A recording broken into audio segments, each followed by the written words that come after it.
Welcome back, you all, to CHD 213 Child Development Trend Seminar. In this video, we're going to address Chapter 3 of Observation and Assessment, Gathering Evidence. So we're going to be learning about using observation methods, tools, and techniques to gather evidence. Observing children as they play, learn, and socialize with others is an integral part of every early learning educator's daily routine. When early caregivers and preschool teachers regularly observe and document brief, subtle moments of children's learning through play, those records help parents and others understand how useful and important play is in helping children to learn and grow. In this episode, we will focus on the following objectives. Number 1, summarize the importance of gathering baseline data. Number 2, describe various observation methods used in the early childhood environment, such as running records, frequency counts, checklists, anecdotal records, and work samples. And lastly, number 3, explain the use of technology as an observation tool. Although teachers may favor one method over the other, it is recommended that teachers utilize several methods, tools, and techniques so that they can gather a well-rounded perspective of each child. To truly understand the whole child, it is important to realize that observations and documentation is an ongoing process that begins with gathering baseline data. In order to truly measure the learning, growth, and development of a child over time, there needs to be a point of reference, or basically a starting point. Baseline data provides just this, a starting point. With each observation, the goal is to track what the children can do. Then, as we go back and review our observation, we further consider what the child has the potential to do. Knowing specific details about how the child responds to the activities we have planned and how the child is interacting with their peers allows intentional teachers to make informed decisions that are in the best interest of the child.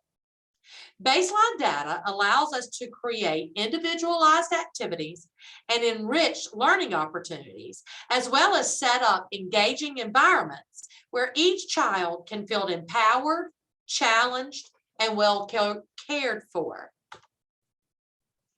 Many of the same tools and techniques you use to gather baseline data, you will continue to use to support the whole child. This includes screening, planning curriculum, and assessing development. Every observation you complete provides valuable information that you can use to be more intentional and responsive. No single observation can give you all the information you will need about a child's development.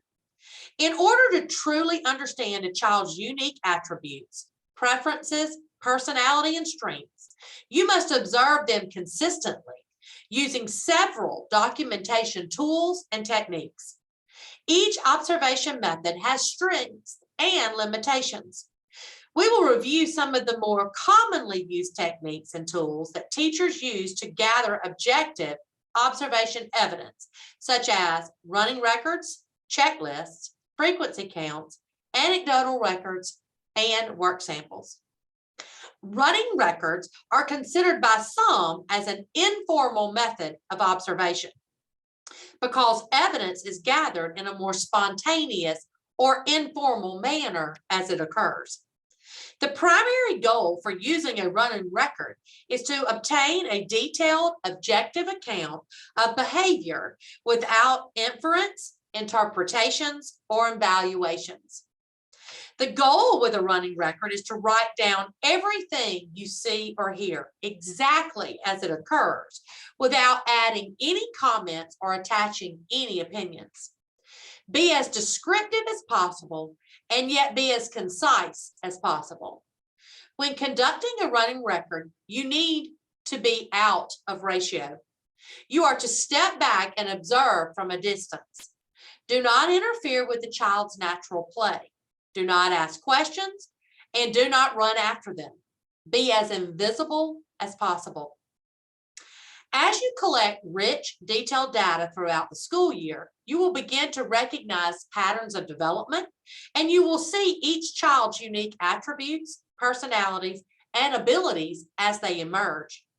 When it comes time to assess a child's development, you will be able to look back and review all the evidence you have collected and to monitor the child's progress over time. A frequency count is an informal observation method that is used to gather information about a child's interests, social interactions, play patterns, and temperamental traits. As the teacher observes the children at play, a tally mark is made every time the noted behavior or action occurs within a set time frame. To create a frequency count, you must first decide on what social interactions, behaviors, interest areas, or types of play you want to monitor. As you observe your child, you will mark a tally mark every time they play in a specified area or display one of the action items as listed on your frequency count. After you have collected all of the data for that time frame, count the tally marks. As you consider the collected data over time, reflect on a plan of action that you might use to further support that child's development. Checklists are an efficient and practical way to collect information about a child's development. Checklists are based on developmental norms as determined by developmental theorists.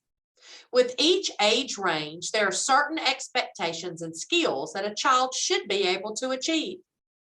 Checklists are designed to track a child's competencies in all of the developmental domains, including physical, cognitive, language, and social and emotional. Checklists can be used to track a large group of children or an individual child. You can design your own checklist or download one, but use it frequently in observations. It is vital that you note the dates that you observe the skills being mastered. A check mark alone will limit the reliability and validity. Schedule a day and time to regularly review your observation data. Data collected from other observations, like mastered milestones and developing skill sets, can be added to the checklist so you can clearly see a child's progress over time. An anecdotal record is an informal observation method often used by teachers as an aid to understanding the child's personality or behavior. It provides a running account of the behavior that is either typical or unusual for the child. Anecdotal records are direct observations of a child that offer a window of opportunity to see into a child's actions, interactions, and reactions to people and events. To gather effective observation evidence, you need to include the following components: accurate and specific details of the event, vivid descriptions exactly as you see and hear them.